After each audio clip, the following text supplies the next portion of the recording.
hacer un repaso general para que, si usted estaba medio, perdiste algunos domingos, si no sabes, vamos a hacer un repaso general para ver qué es lo que Pablo nos enseña ahí, pero vamos a meditar en esa epístola. Pero les quiero comenzar haciendo una pregunta. ¿Cómo ustedes definen el propósito de sus vidas? ¿Cuál es el propósito de su existencia?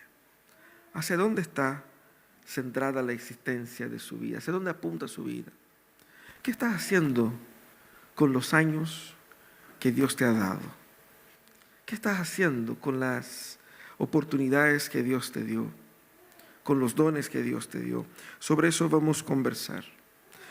Fíjate que cuando nosotros nos preguntamos hacia dónde apuntan nuestras vidas, tenemos que, para definir un propósito, tenemos que pensar, bueno, ¿qué historia es la que estoy viviendo? Si yo no entiendo la historia en la que estoy viviendo, no podré saber para qué apunta mi vida. Seguramente a ustedes en algún momento de sus vidas les tocó hacer, cuando chicos, obra de teatro en el colegio, ¿no es cierto?, en algún lugar.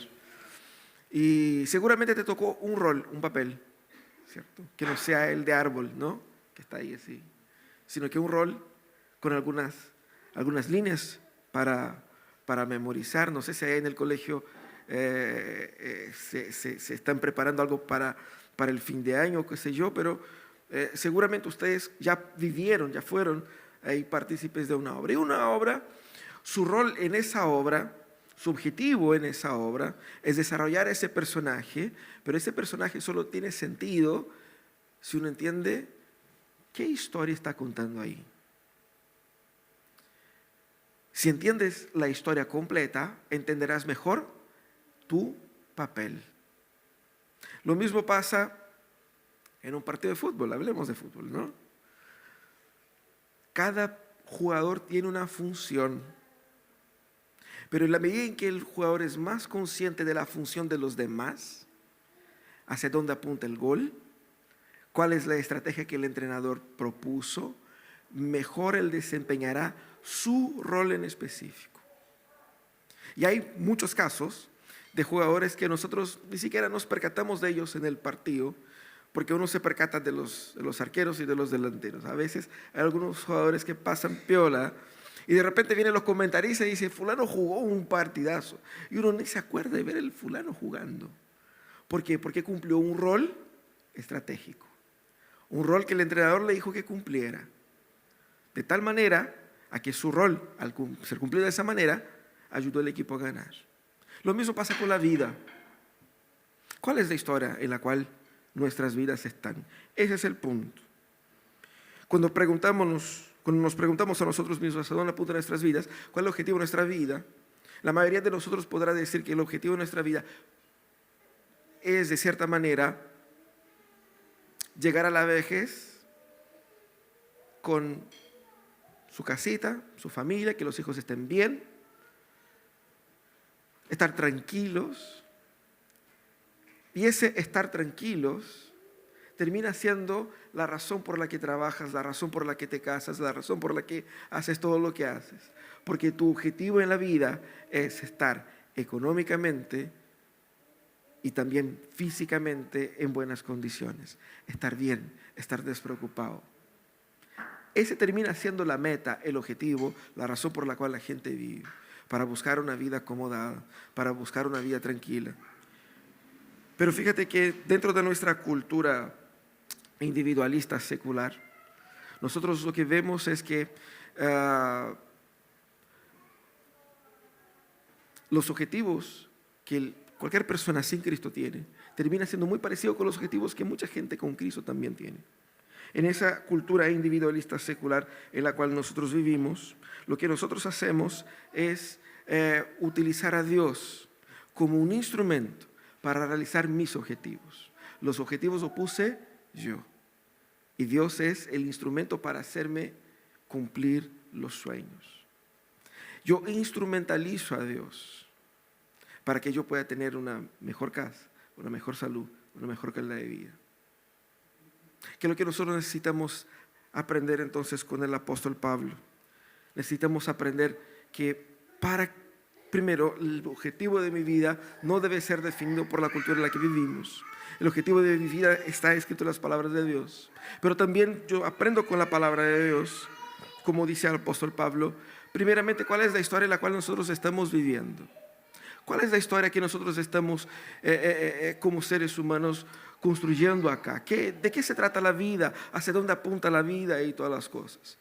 Entendiendo esa historia, yo puedo entender quién soy y puedo entender hacia dónde apunta, qué debo hacer con mi vida. Eso es lo que hace el apóstol Pablo. El apóstol Pablo, él, para contar del propósito de nuestra existencia, él cuenta primeramente cuál es nuestra historia.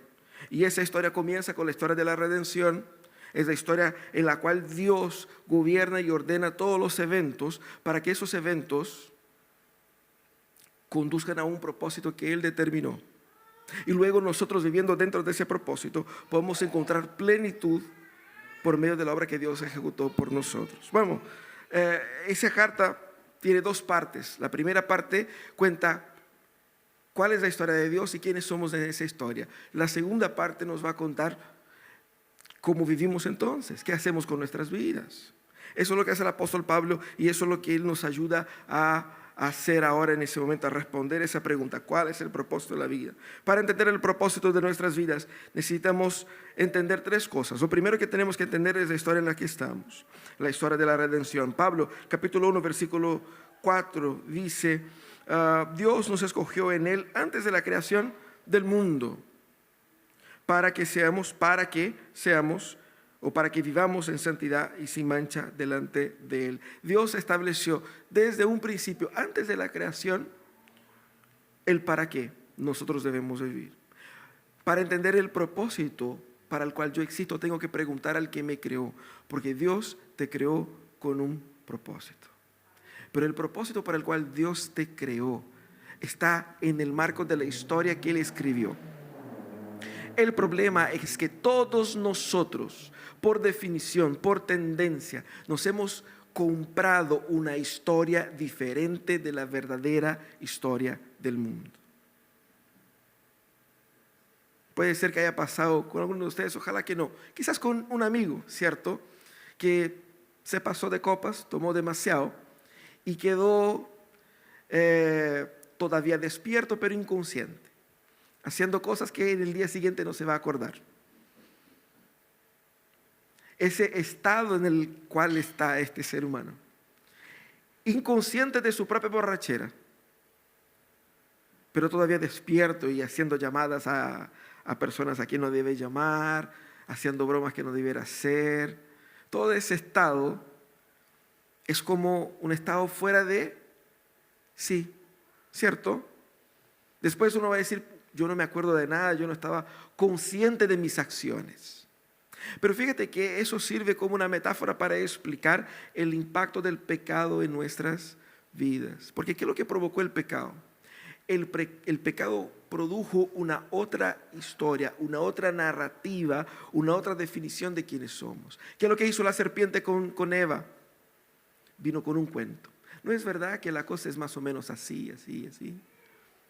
Y Eva no supo responder a la altura, no supo responder desde la perspectiva de la verdadera historia de Dios.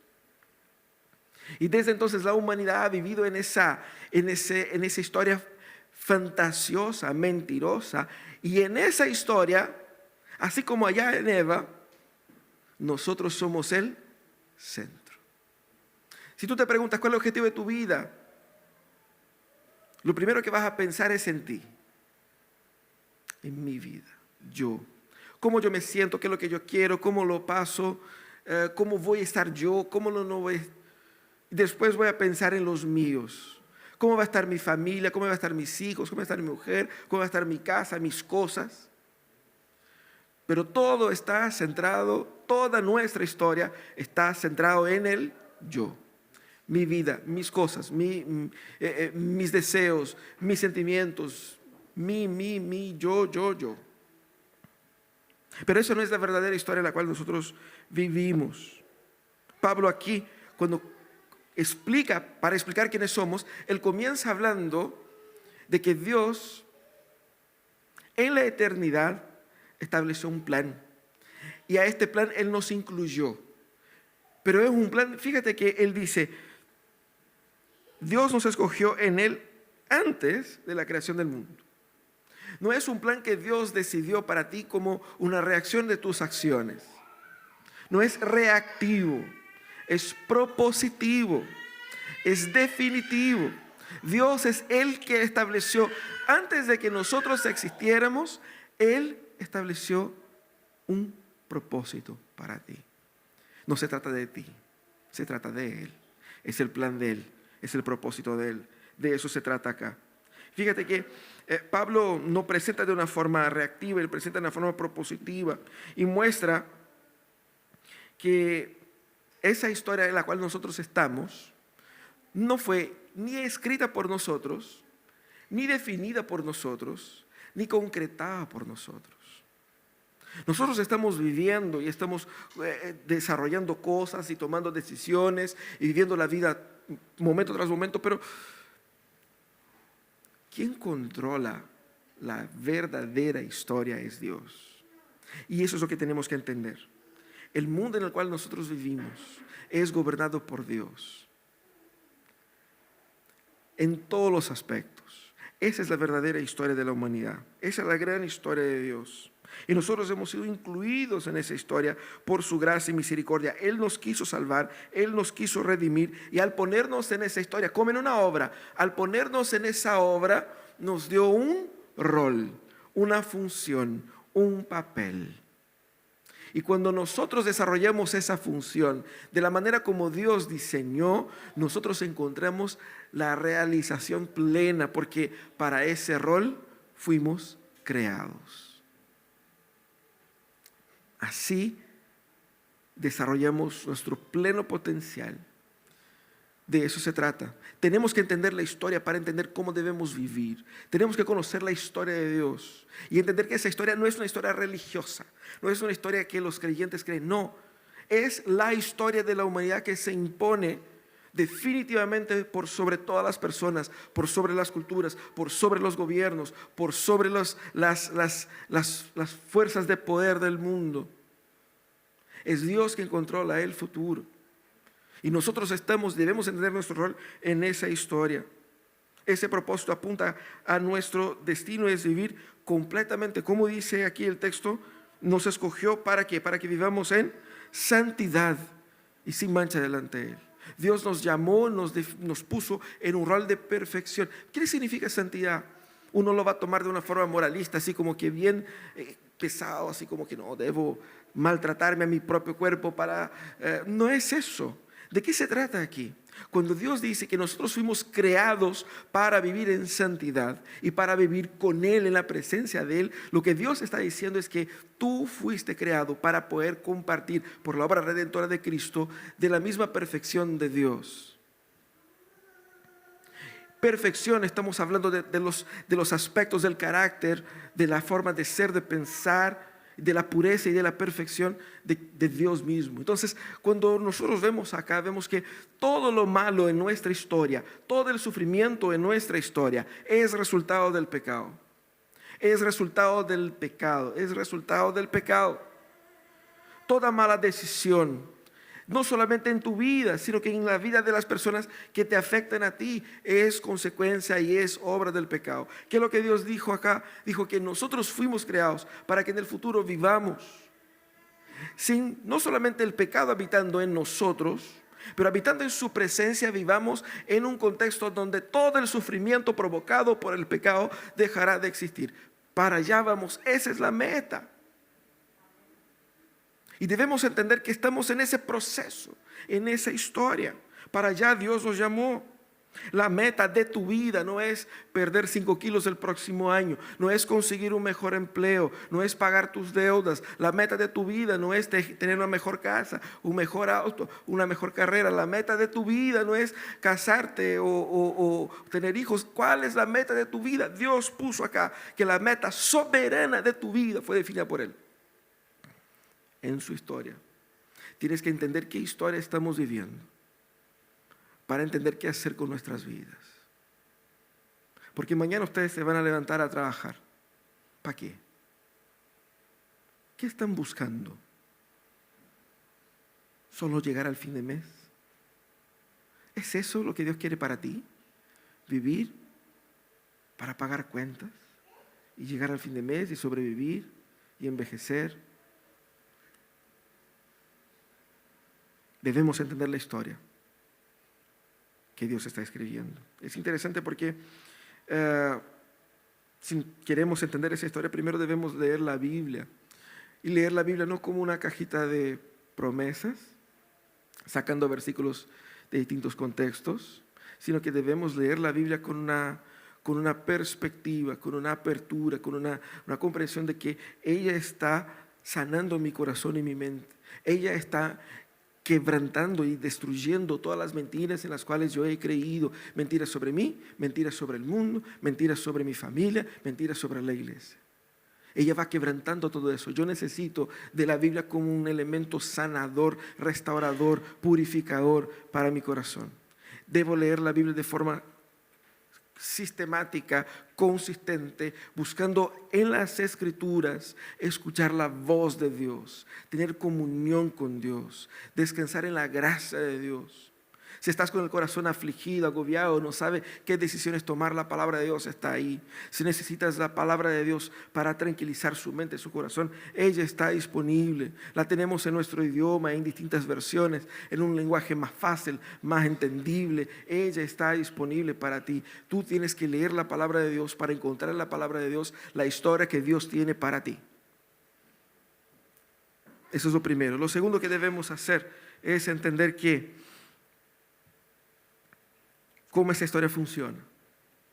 ¿Cómo funciona esa historia? Fíjate que el apóstol dijo ahí en el capítulo 1, versículos 22 y 23, Dios sometió todas las cosas al dominio de Cristo y lo dio como cabeza de todo a la iglesia. Esta, que es su cuerpo, es la plenitud de aquel que lo llena todo por completo. ¿Qué significa entender cómo esa historia funciona? Dios escribió y está desarrollando su historia, su plan. ¿Cómo funciona eso? ¿De qué se trata eso? En esa historia de Dios, Cristo es el centro. Porque cuando leemos el capítulo primero, Él reitera una y otra vez, en Él, por Él, en Él. ¿Qué significa eso? Es lo que Él dice ahí en el versículo 22, Dios sometió todas las cosas al dominio de Cristo. Todo pasa por Cristo. Cristo es el centro de la historia y no hay cómo entender la realidad sin Cristo. No hay cómo conocernos a nosotros mismos sin conocer a Jesús. Si usted quiere saber quién eres tú, si usted quiere saber hacia dónde apunta tu vida, Cristo es aquel que da la orientación, la respuesta para eso. ¿Por qué? Porque Cristo es lo que hace, o todas las cosas en realidad están relacionadas, son relativas a Cristo. A veces nosotros decimos, Jesús es el Señor y lo damos así como por sentado, no tomamos el peso de lo que significa, pero entender que Cristo es el Señor significa que todas las cosas son relativas a Él. La persona que eres, el profesional que eres, la madre, el padre, el esposo, el marido, el amigo, el vecino, el primo, todo es relativo a Cristo. ¿Por qué? Porque si no fuera por la obra de Cristo, la obra de Dios en Cristo, la humanidad no estaría todavía aquí en ese momento. ¿Se ha dado cuenta de eso? Desde que Adán pecó, la historia sigue y solo sigue porque hay un plan de redención. Sin ese plan de redención en Cristo, ninguna de esas historias habrían existido. Porque la condenación hubiera venido ya allí en el Edén. Toda la historia humana está amarrada a la persona y a la obra de Cristo. Tu propia identidad, tu trabajo, tu historia, tu futuro, tu familia está vinculada a Cristo. Pero en nuestra cabeza cuesta entender, porque nosotros vemos el mundo como yo céntricamente. Yo estoy en el centro y desde mi perspectiva veo todas las cosas. Desde mi perspectiva veo todo cómo funciona, cómo yo siento, cómo se ve. Pero la propuesta de la palabra de Dios es cambiar la forma en que pensamos, para no pensar desde mi perspectiva en el centro, pero teniendo Cristo como centro, ¿dónde estoy yo? Si Cristo está en el centro, ¿yo estoy a dónde en esa relación? Lo que Él quiere decir es que nosotros debemos abandonar esa ilusión de que controlamos la historia, de que controlamos nuestras vidas. Nosotros no controlamos nada. Nos esforzamos, en nuestros trabajos, nos esforzamos en nuestras casas, pero nosotros no controlamos nada. De repente quieres lavar ropa y llueve. No controlamos nada. Nada. 2 años atrás nosotros habíamos hecho un plan para 2020 hermoso para la iglesia Pródigo. Aquí vamos a hacer esto, y vamos a hacer living abierto, y vamos a hacer el almuerzo comunitario, y está todo lindo el programa, ¿cierto? Marzo de 2020. ¿Qué mes? ¿Eh? Y ahí cambió todo. Nosotros no controlamos absolutamente nada. Y tenemos que despertarnos para esa realidad. Porque si yo no controlo nada, yo tengo que alinear el propósito de mi vida a quien controla. Ese es el punto acá. Por eso nosotros debemos ver cómo dice acá, Cristo es el que hace, el que da sentido y significado a todas las cosas. Y fíjate que nosotros hemos no puesto a Cristo como en el centro, pero hemos puesto otras cosas en el centro. Muchos dicen así con una intención positiva, yo creo. Pucha, que mi hijo es mi razón de vivir. Yo por mi hijo es todo para mí. Y por más hermoso y cariñoso que pueda parecer, eso está mal. Tu hijo no puede ser la razón de tu existencia. Ni tu marido, ni tu trabajo, ni tu apariencia, ni cualquier otra cosa que no sea Cristo.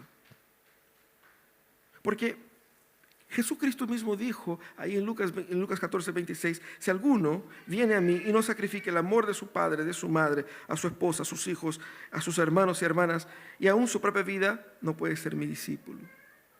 Eso significa entender que Jesús está en el centro. Eso significa decir que Jesús es el Señor. Él tiene el control del auto en el cual estamos, del carro en el cual vamos, de la dirección hacia donde nosotros apuntamos. Y entender que Jesús es el Señor es entender que Él debe ocupar el rol de lo más valioso en mi vida. Nada puede ser más valioso que Jesús, porque no tienes nada más que Jesús si estás en Él. Todo es bonito, útil, agradable, hermoso, la familia, los amigos, los bienes, todo eso podemos sacar provecho de ello y ser felices con ellos. Pero solamente Cristo puede ser el Señor de tu vida. Solamente Él debe ser la razón de tu existencia. Cristo tiene que ser su amor último. Él tiene que ser su historia. De tal manera que cuando la gente vea a ti, vea a Cristo. Porque tú no estás viviendo más para ti, estás viviendo para Él. No se trata de tus planes, de tus sueños. La pregunta es ¿dónde Dios quiere que tú estés? ¿Qué tipo de persona Dios quiere que tú seas? Eso es lo que debes buscar. Porque uno se pregunta, ¿dónde quiero estar en 5 años más? No es la pregunta. ¿Dónde Dios quiere que yo esté en 5 años más? Estoy dispuesto a obedecer y a seguir. Ese es el punto. Él tiene que ser nuestro amor último. Y ahora nuestra vida está girando en torno a ¿qué? En torno al trabajo, en torno a las deudas, en torno a la familia, en torno a ¿qué? ¿Cuál es la meta? Esa es la pregunta que debemos hacernos. Y fíjate que aquí en la Biblia dice que Cristo es el que gobierna todas las cosas. Dios sometió todas las cosas al dominio de Cristo y lo puso como cabeza a la iglesia. Y eso es interesante porque ahí entra nuestra parte. Porque Cristo como cabeza de la iglesia significa que toda relación de Dios con el ser humano no se da de forma individualizada o individualista como nosotros solemos pensar. Diosito arriba y yo cito aquí, uno con Él, y de repente voy a la iglesia porque la iglesia es esa instancia de compartir y es algo bonito y me hace bien, pero la cosa real es Él y yo nomás. Y yo busco la iglesia que más me acomoda porque la iglesia tiene una función secundaria, la función de ayudar a que yo tenga esa relación con Dios. Pero no es así que funciona, no es así que Dios escribió la historia. Si usted se fija, Dios estableció con su pueblo un pacto, ¿cierto? Y Él estableció no con una persona, sino que con un pueblo, una nación.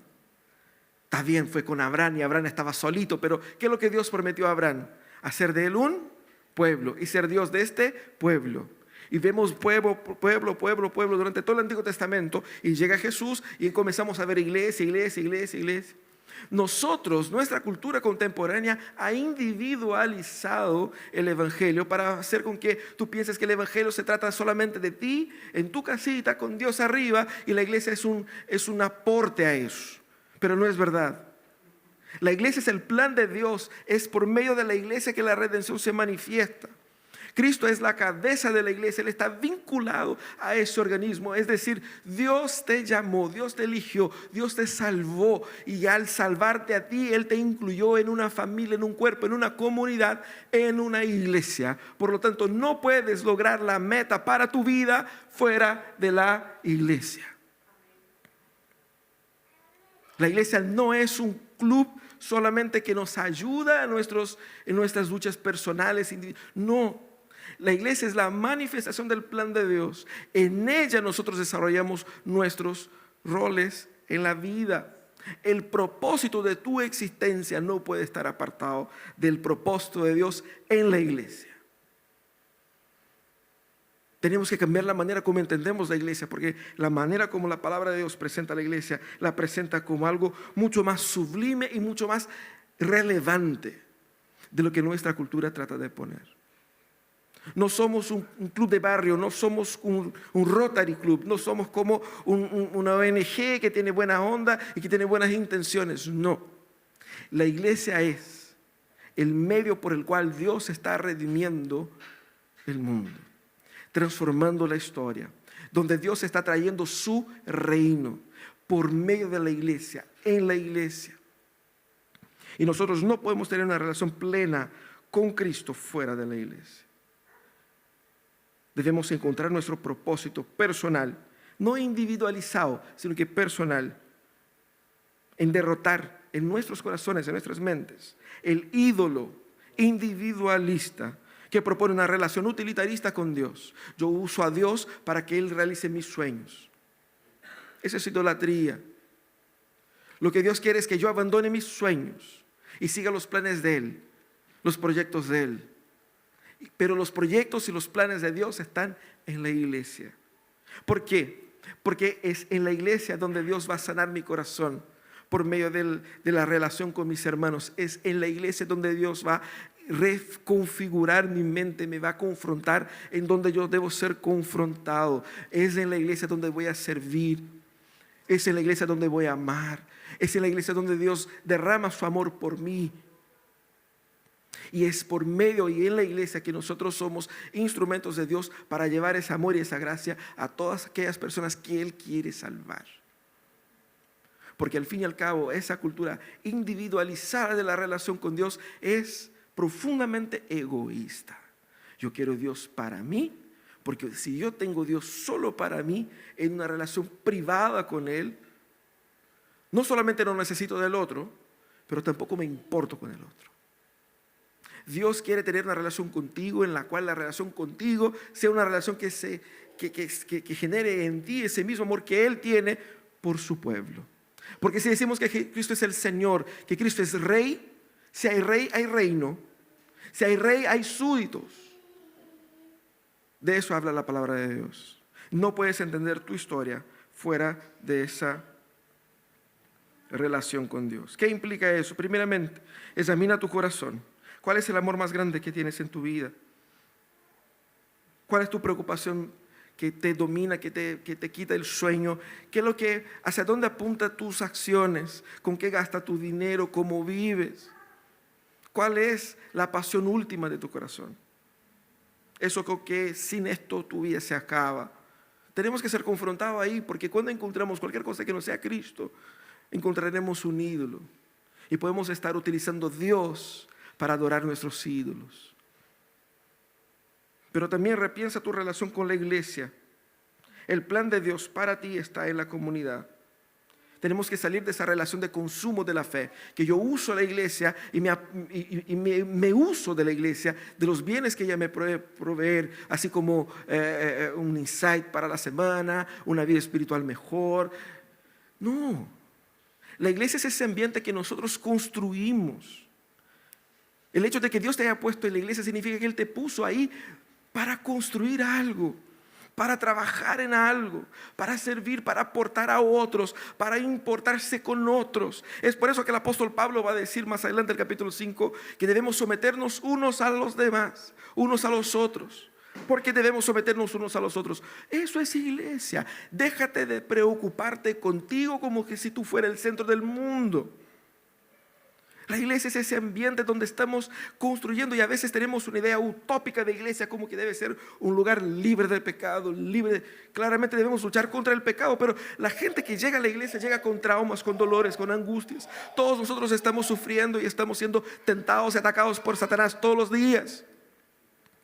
La iglesia es un ambiente en construcción. Algunos de ustedes quizás se van a acordar, algunos pocos de los que están acá se van a acordar de cuando nosotros estamos construyendo. Bueno, todavía estamos, pero cuando estábamos construyendo la parte aquí, cuando sacamos el techo, la mugre que se cayó. Nosotros teníamos que sacar todas las bancas, guardar las bancas, llegar el domingo, traer todos los equipos, instalar los equipos. Eso después de barrer, trapear. El polvo que había era inmenso. Afuera uno pisaba afuera y ensuciaba adentro de nuevo. Y ese ambiente así como sucio de construcción, el resto de materiales, cosas botadas y tierra para todo lado. Eso es iglesia. Porque estamos en ese proceso, en esa construcción, no es ese ambiente como que el departamento piloto, que uno va así que tiene ahí el departamento listo, ¿cierto?, para vender. Y que uno piensa que iglesia es eso, así como todo lindo, hermoso. No. Nosotros estamos ahí para ser instrumentos de Dios de sanidad, de restauración. Y debemos abrazar eso porque Dios ama a la iglesia. Y si yo amo a Dios, yo tengo que amar a lo que Dios ama. Dios me ama a mí en la iglesia. Y eso significa que yo debo repensar la forma como me relaciono con ella. Incluso romper con esa intermitencia en la asistencia, en la frecuencia, en la adoración al Señor. El 2 por 1, ¿cierto? Va un domingo, falta 2, va 2 domingos, falta 1 y así va. Debemos romper con eso. ¿Por qué? Porque nosotros fuimos llamados a crear una relación profunda de construcción, de servicio, de amor, de estar ahí para el otro. Que necesitan de mí, yo necesito del otro. Es más que un evento. Es más que un sentar y escuchar. Estamos haciendo algo que ninguna otra organización del mundo es capaz de hacer. Y estamos haciendo algo en el poder del Espíritu Santo, sanando naciones, restaurando vidas, cambiando historias. Tu vida no debe ser vivida simplemente para pagar tus cuentas y llegar al fin de mes, para tener una casa acomodada, para tener una vida tranquila. Tu vida debe ser vivida en la iglesia para ser instrumento de transformación de este mundo caído. Es así como sirves a tu Señor. Cualquier otro plan es tratar de hacer con que el Señor te sirva a ti. Pero por fin, ¿cómo vivir entonces en esa historia? ¿Cómo vivir esa nueva humanidad que habla aquí el texto? Porque desde el capítulo 4 Pablo da diversas instrucciones y hemos visto todas ellas de cómo debemos vivir. Pablo dice: por eso yo, que estoy preso por la causa del Señor, mostrando así su compromiso con esa causa, les ruego que vivan de una manera digna del llamamiento que han recibido. Con esta frase, con ese versículo, Pablo inicia toda la sesión práctica de la carta, y toda la sesión práctica de la carta se relaciona con ese versículo. Viven de manera digna del llamamiento que han recibido. Hemos recibido un llamado de Dios en el marco de la historia. Ese llamado es un llamado para vivir bajo el gobierno de Cristo en la iglesia. ¿Cómo vivimos entonces? Eso es lo que Pablo va a decir acá. Él comienza diciendo, primeramente, buscando la unidad de la iglesia, desarrollando en nosotros un corazón dócil, un corazón amigable, amable. Ser personas que contribuyan para el bien común. Hay gente que contribuye para el mal común, ¿cierto? Y a veces hay gente que se hace el muerto. Yo no apuerto ni desapuerto. Yo simplemente estoy aquí piola y déjame pasar piola porque no sé qué hacer. No es eso tampoco el plan que Dios tiene para ti. Dios dice, tengan un corazón dócil, un corazón amigable, contribuyan para la unidad de la iglesia. Eso es lo que el Pablo va a decir ahí en el capítulo 4. Contribuir para la unidad de la iglesia y servir la comunidad es una expresión de adoración a Dios. Debemos también vivir intencionalmente, buscando imitar a Dios, buscando caminar y crecer en santidad, en contraste con las obras del pasado. Pablo va a hacer una comparación diciendo que debemos vivir como los hijos de la luz. Debemos vivir y abandonar las obras del pasado, la lista de obras del pasado, cuáles obras que tenemos que abandonar y cuáles las que tenemos que buscar. Hemos visto eso también en los mensajes. El verdadero discipulado, el discipulado genuino, significa o implica en abandonar la forma de ser, hacer, pensar del pasado. Debe haber transformación en tu vida. Debe haber arrepentimiento. ¿Cómo sé que estoy creciendo en Dios? Tengo un corazón más dolido por mis pecados. Estoy más arrepentido. A mí me cuesta más seguir en el pecado. Estoy luchando con eso. Quiero abandonarlo. Eso es obra de Dios en uno. Debemos insistentemente e intencionalmente buscar eso. Debemos también, como vimos más recientemente, aplicar esa dinámica de relación entre nosotros que comienza en la iglesia y rebasa desde la iglesia hasta las instancias de vida familiar y social. Y eso es importante decir aquí, abro un paréntesis. Muchas veces la gente fragmenta la vida en partes. Mi vida en la iglesia, mi vida en la familia, mi vida en el trabajo, y va poniendo, ¿cierto?, quién debe venir primero, cómo organizo, cómo vivo. Muchos viven en cada una de esas instancias una vida diferente. Hay gente que es un ángel en la iglesia y un demonio en el hogar. Que en el trabajo es otra persona. Incluso le cambia la voz. ¿Han sabido de gente así? Como si fuera una otra personalidad. Nosotros hacemos eso porque queremos controlar la vida de nuestra manera. ¿Cuál es el diseño de Dios? En el diseño de Dios, todas estas cosas están unidas. No existe esa comparación de que voy a poner la iglesia primero, el trabajo primero, la vida primero. No, es Dios primero. Y Dios primero arrastra todo con Él. Porque cuando vas al trabajo como un hombre o una mujer de Dios. Cuando vas a cuidar a tus hijos, vas a cuidar a tus hijos como un hombre o una mujer de Dios. Cuando vas al comercio, comprar, vas como un hombre o una mujer de Dios. Porque el discipulado no está en una área solamente. Eres discípulo en todas. Cualquier cosa que hagas, lo haces como discípulo y seguidor de Jesucristo. Lo haces para Él, lo haces en temor a Él. Es así como somos llamados a vivir. No existe separación, no existe división. Dios es la absoluta prioridad y arrastro todo a los pies de Cristo.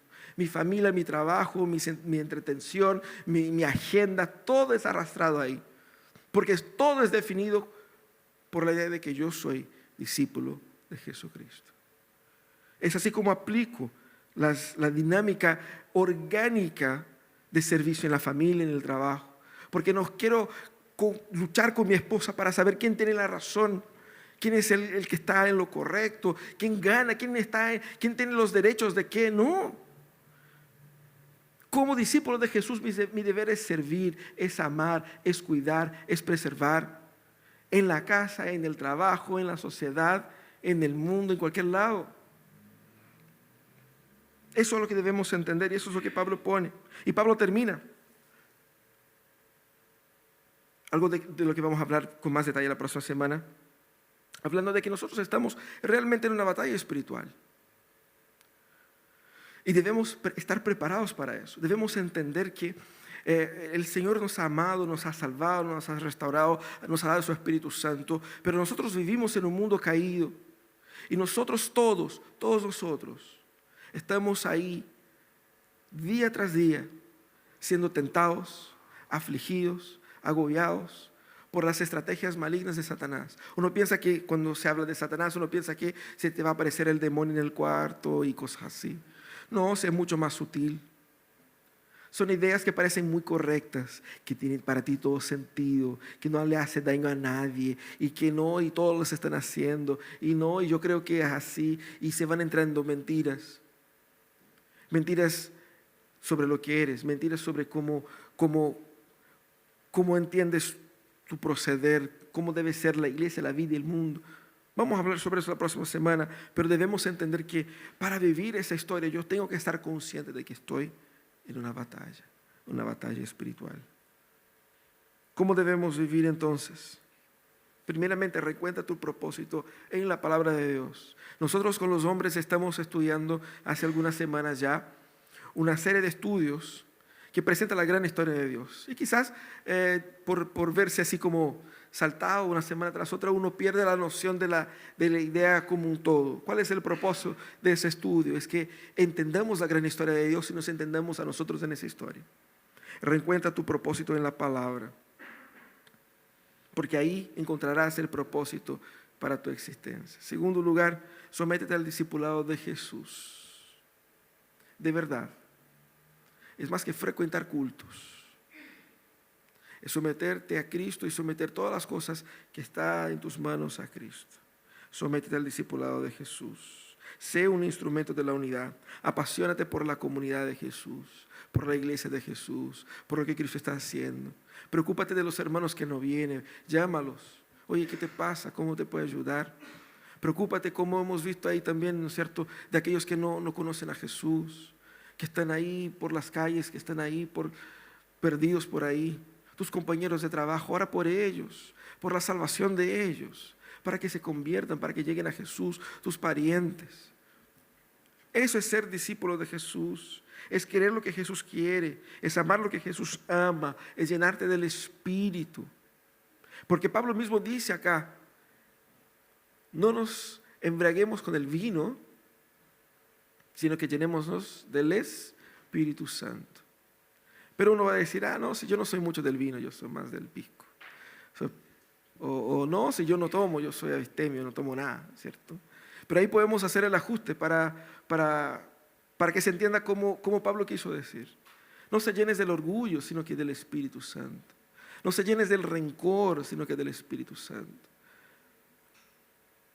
No se llenen de la ambición consumista, sino que del Espíritu Santo. Y es así como seremos verdaderos discípulos de Jesús. También vive esa nueva vida que Cristo conquistó para ti. ¿Qué significa eso? Busque vivir en santidad. Santidad es la forma más cercana que tenemos de imitar a Dios, de ser parecidos con Él, de disfrutar de la plenitud para nuestra historia. La santidad y la posibilidad de la santidad es una bendición, porque la posibilidad de obedecer a Dios significa que Él está trabajando en mí, que Él me quiere, que Él me ama. Buscar la santidad es cuando nosotros recibimos un regalo muy precioso, muy importante y lo ocupamos para mostrar a la persona que nos dio, mira lo tanto que me gusta, ¿cierto? Cuando uno recibe la suegra en la casa y usa el mantel que ella regaló, ¿cierto? Cuando va la suegra, uno pone el mantel, los cuadros, ¿cierto? Después uno saca. Pero para hacer, mira cómo me importo con eso, ¿no? Cómo soy agradecido por las cosas por el cariño que has demostrado por medio de eso. La santidad es más que eso, es experimentar de Dios. Vive plenamente eso para no seguir viviendo vidas mediocres, que gastan sus años, que gastan sus mejores años en trabajar por poco, en sufrir, en llegar al fin del mes y estar angustiado. No fue para eso que el Señor nos llamó. La vida tiene otro propósito. A eso el Señor nos llamó. Seamos iglesia, seamos cuerpo de Dios. Deja de pensar que el propósito de tu vida está en ti y en tu casita nomás. El propósito de tu vida es más grande que eso. Dios quiere usarte para tocar el corazón de miles de personas. Ustedes están sentados en un templo que fue plantado, construido en el pasado hace casi 80 años. por personas que soñaron que aquí en ese barrio, aquí en esa ciudad, se necesitaba de Jesús. Ellos invirtieron, trabajaron, ellos hicieron algo que estaba más allá de su vida local. Y el trabajo de ellos te afecta a ti. Y por medio de ese trabajo, personas han sido tocadas, sanadas. Sé parte de ese gran propósito de Dios. Sal de tu casita y entrégate a lo que Dios está haciendo en la iglesia. Es así como Dios transforma el mundo. Vamos a orar. Vamos a pedir que Dios nos dé de su gracia. Señor, muchas gracias por tu palabra.